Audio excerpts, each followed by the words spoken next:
सुबह के 10 बज रहे हैं। मोहित अपनी पत्नी अंजलि से, अंजलि जल्दी रेडी होकर नीचे आओ। मोहित 1 मिनट प्लीज। मोहित भनभुना उठा। 1 मिनट करते हुए 1 घंटा हो गया।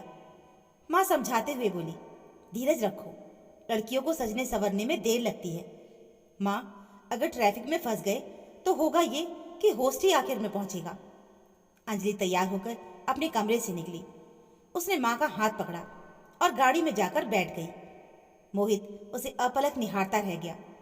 गुलाबी साड़ी में वो बहुत ही खूबसूरत लग रही थी। वो तेजी से गाड़ी चलाकर होटल पहुंचा।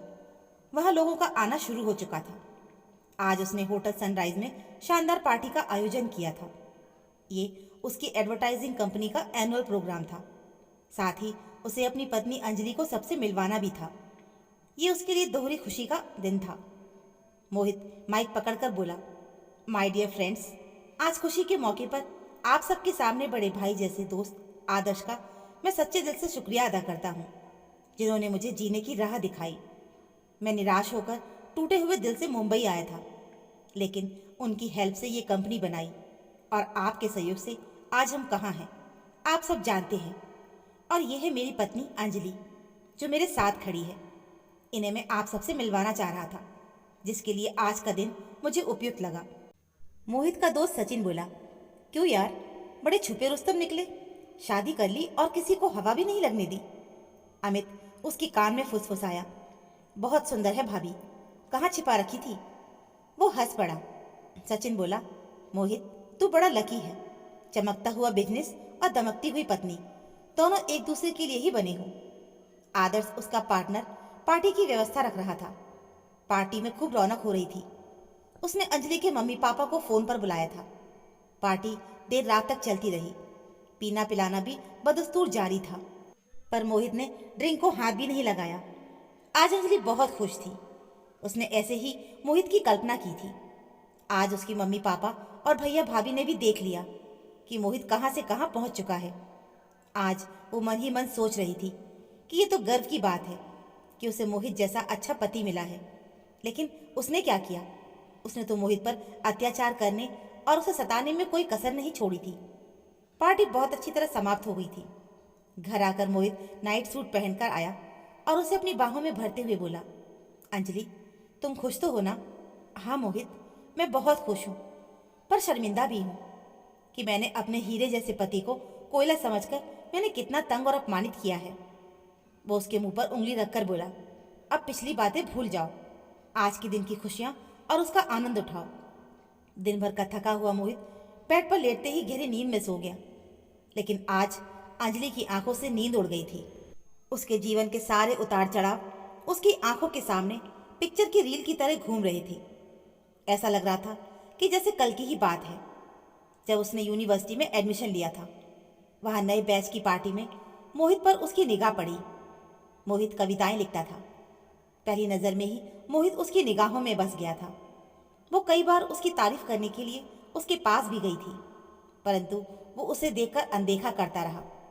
उसके रवैये के कारण वो अपमानित महसूस कर रही थी। फिर मन ही मन उसने मोहित को सबक सिखाने की ठान ली।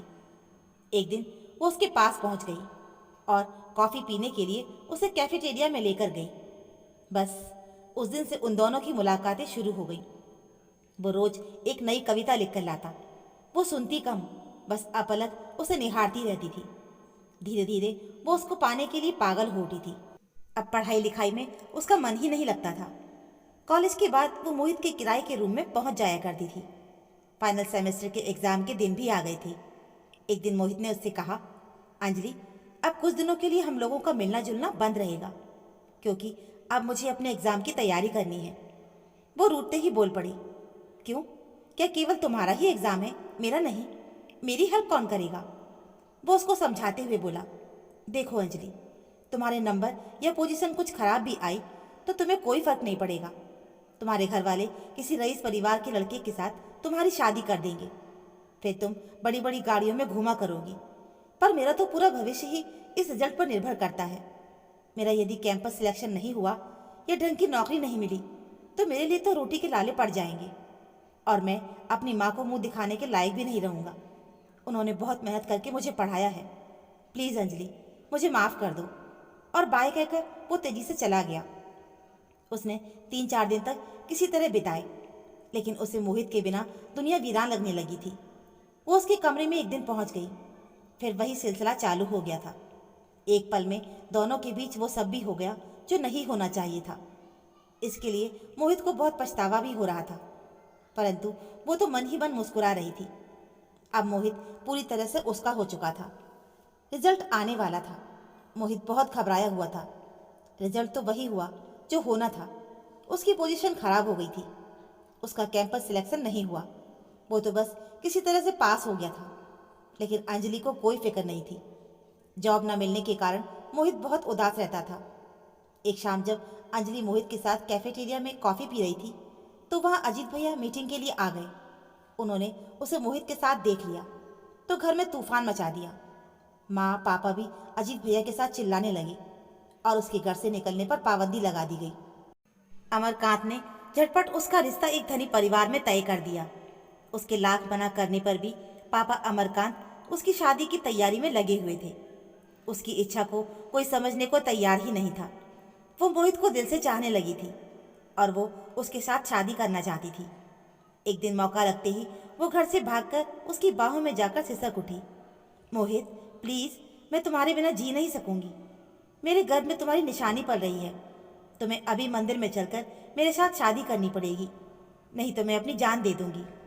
मोहित बच्चे की बात सुनकर बहुत घबरा गया। वो रुआंसा सा हो उठा था और बोला, अंजलि, मैं बहुत गरीब परिवार से हूँ। मेरी माँ एक प्राइमरी स्कूल में शिक्षिका है। उस बेचारी ने मेरे लिए बहुत से सपने देख रखे हैं।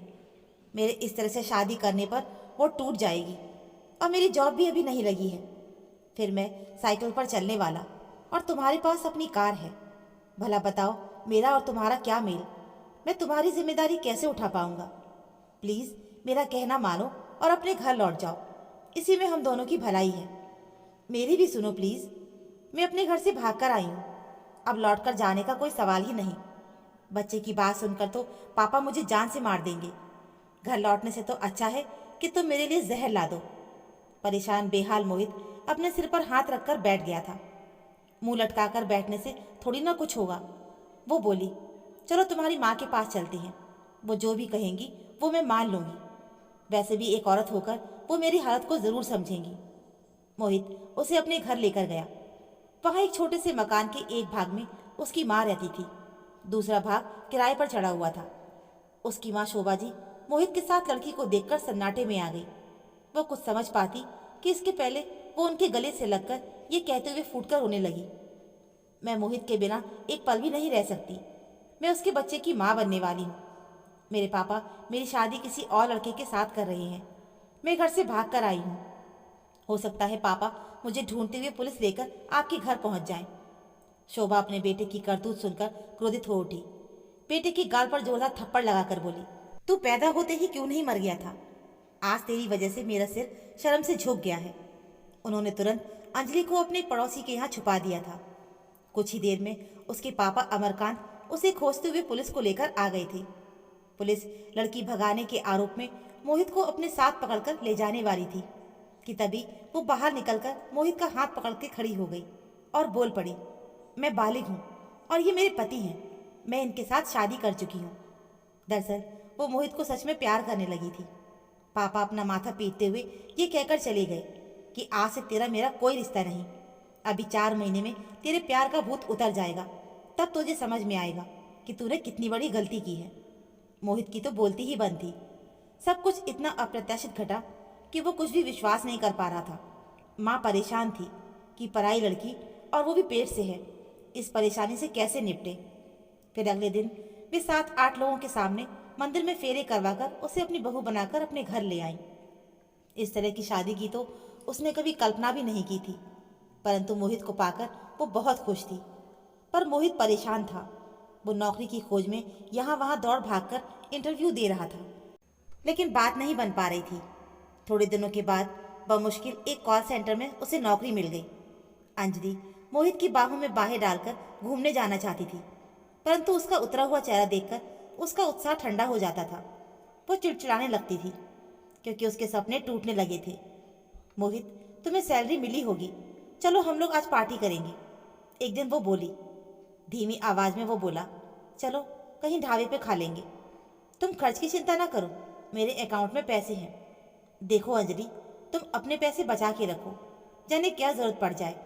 तुम बिल्कुल चिंता ना करो, पापा से मैं कहूँगी तो वो मना नहीं करेंगी। वो बोला, ये मुझे बिल्कुल भी अच्छा नहीं लगेगा। वो चिल्ला पड़ी, तुम्हारी सैलरी जितनी है उतना तो मैं एक दिन की शॉपिंग में खर्च कर डालती हूँ। अंजलि, ये तो तुम्हें शादी के पहले ही सोचना चाहिए था। वो नाराज़ हो गई और उसे मायके के ऐशो आराम याद आने लगे। इसके बाद उसका पैसों को लेकर मोहित से अक्सर झगड़ा होने लगा था। यदि शोभा कभी बीच बचाव करती तो वो शोभा पर जोर से चिल्ला पड़ती थी। मोहित भला अपनी छोटी सी सैलरी में उसकी बड़ी बड़ी फरमाइशें कैसे पूरी करता। वो उसे परेशान करके मन ही मन खुश होती थी। दरअसल वो चाहती थी कि मोहित तंग होकर उसके साथ उसके घर चला चले। वहाँ पर वो फिर से पहले की तरह ऐशो आराम से वो रह सके। एक दिन शोभा उससे बोली थी, क्यों अंजलि बहू, तुम्हारा पेट देखकर लगता नहीं कि तुम्हारे 4 महीने पूरे हो चुके हैं। वो बेशर्मी से बोली, हाँ माँ, वो तो मैंने झूठ मूठ यूं ही कह दिया था, नहीं तो आप शादी के लिए कभी हाँ नहीं कहती। मैं तो मोहित को पाना चाहती थी। उसकी बात सुनकर माँ जी सन्न रह गई। वो विश्वास ही नहीं कर पा रही थी कि कोई लड़की अपनी इज्जत लुटने की बात को बेमतलब इस तरह डंका बजाकर कह सकती है। एक दिन शोभा जी को बुखार आ गया तो वो उससे बोली थी, अंजलि, मोहित आने वाला है, उसके लिए कुछ खाना बना लो। वो उन पर चिल्ला पड़ी, आपकी वजह से इनका दिमाग खराब है, आज हम लोग बाहर खाना खाएंगे। ये सुनकर शोभा जी चुप हो गई। वो बुखार में बेसुध सी हो रही थी।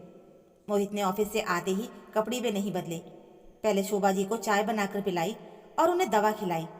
फिर उनके कहने पर वो उसे बाहर खाना खिलाने के लिए ले गया, लेकिन उसने कुछ भी नहीं खाया। वो ताव में बोली थी, क्यों मुंह फुला रखा है, मैंने थोड़ी तुम्हारी माँ को बीमार किया है, तुमने कुछ खाया क्यों नहीं? चुपचाप खाना खाओ, आज मेरा मूड ठीक नहीं। तुम्हारा मूड अच्छा कब रहता है, हमेशा तुम्हारे चेहरे पर मनहूसियत छाई रहती है। मोहित भी नाराज होकर बोला था, अंजलि, बेकार की बहस मत करो, माँ की तबीयत खराब थी और तुमने उन्हें एक कप चाय भी बना के नहीं दी।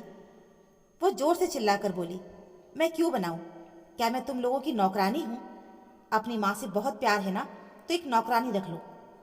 ये सुनकर मोहित को गुस्सा आ गया और गुस्से में उसने उस पर हाथ उठा दिया।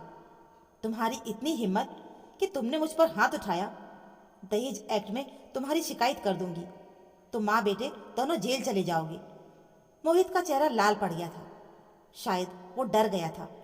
मोहित को चुप देखकर वो और जोर से चीखने लगी, शादी किए 9 महीने हो गए, दिन रात वही हाय हाय, मेरी तो जिंदगी ही बर्बाद हो गई। जोर जोर से चीखती हुई और रोती हुई वो अपने कमरे की ओर जा रही थी कि तभी मोहित की आवाज़ उसके कानों में पड़ी, मैंने तो तुम्हें शादी के लिए बहुत मना किया था। मोहित की बात ने आग में घी का काम किया। वो थोड़ी देर के बाद जब कमरे में आया तो उसे देखकर घबरा उठा। उसके मुंह से झाग निकल रहा था और उसकी सांसें धीमे पड़ रही थी। वो भागकर पड़ोस के डॉक्टर को बुला के लाया और उससे गिड़गिड़ा कर बोला, डॉक्टर, मेरी अंजलि को बचा लीजिए।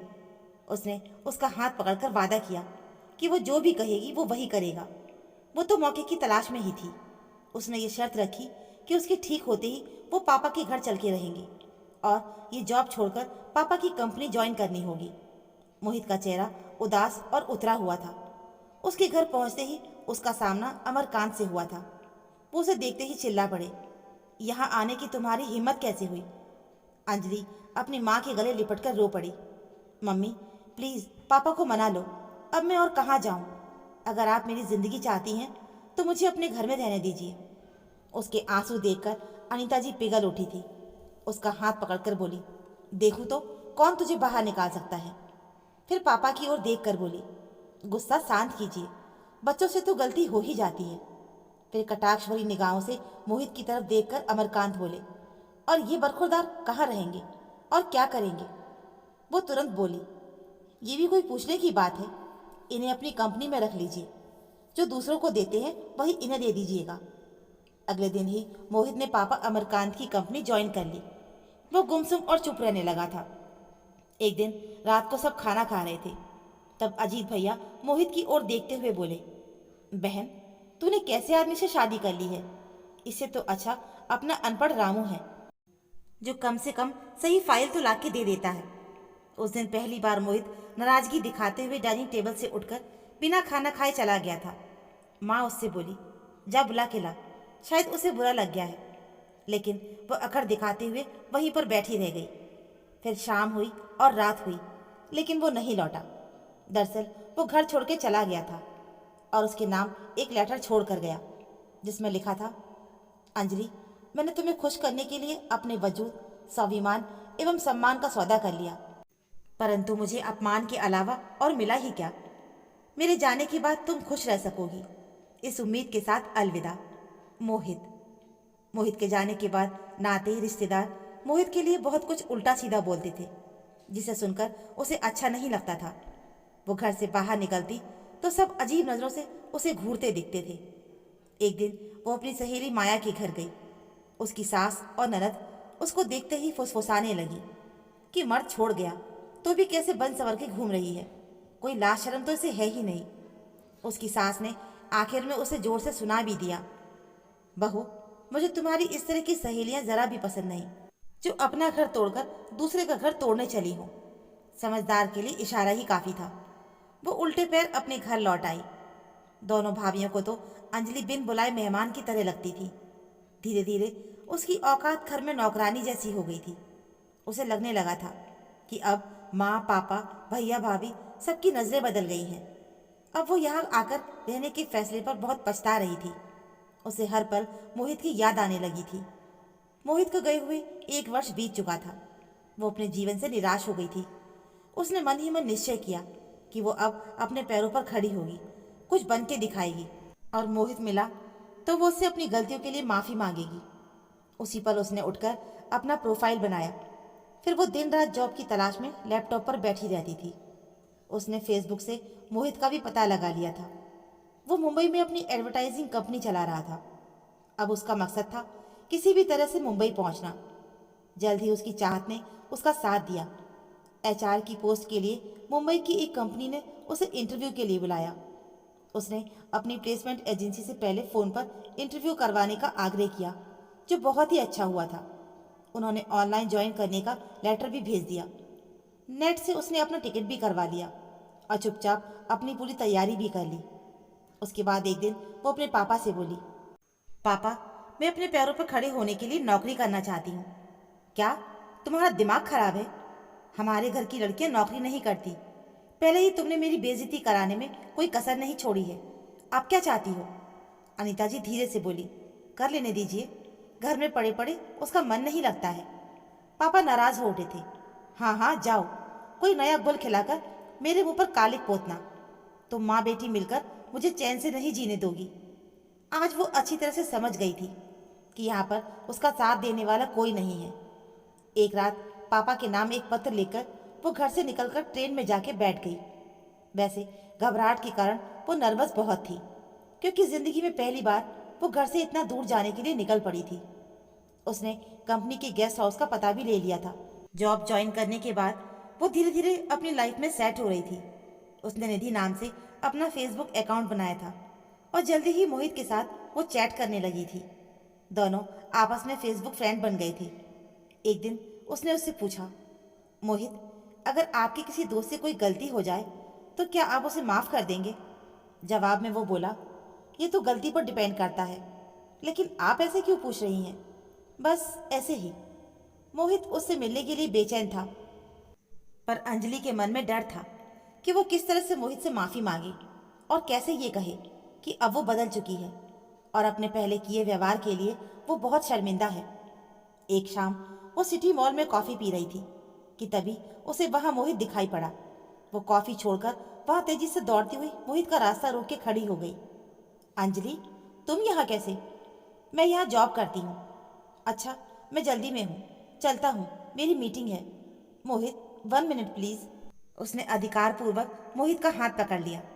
मोहित प्लीज़, मुझे मेरी गलतियों का एहसास है, मुझे माफ़ कर दो। अब मैं बदल गई हूँ, मुझे एक मौका और दे दो। मैं जानती हूँ कि मेरी मूर्खता के कारण तुम्हें बहुत अपमान सहना पड़ा, लेकिन एक बार तो ईश्वर भी क्षमा कर देता है। क्या तुम मुझे माफ़ नहीं कर सकते? उसकी आंखें डबडबाई हुई थी। नहीं अंजलि, तुमने बहुत देर कर दी। अब मेरी लाइफ में दूसरी लड़की ने जगह बना ली है। कौन है वो?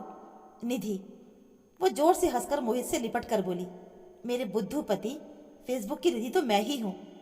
उसी दिन वो मोहित के साथ वो अपने असली घर लौट आई थी और आज अलार्म की आवाज़ से वो वर्तमान में लौट आई। अलसाए हुए मोहित ने उसे अपनी बाहों में भर लिया तो उसके मुंह से आतन ही निकल पड़ा, मोहित 1 मिनट प्लीज़। और इसी बात पर दोनों खिलखिला के हंस पड़े। तो दोस्तों, ये थी हमारी आज की कहानी। ये कहानी आपको कैसी लगी हमें कमेंट बॉक्स में ज़रूर बताइएगा। कहानी अच्छी लगी हो तो प्लीज़ वीडियो को लाइक और चैनल को सब्सक्राइब ज़रूर कर लीजिएगा। मिलते हैं फिर एक और नई कहानी के साथ। कहानी सुनने के लिए आप सभी का बहुत बहुत धन्यवाद।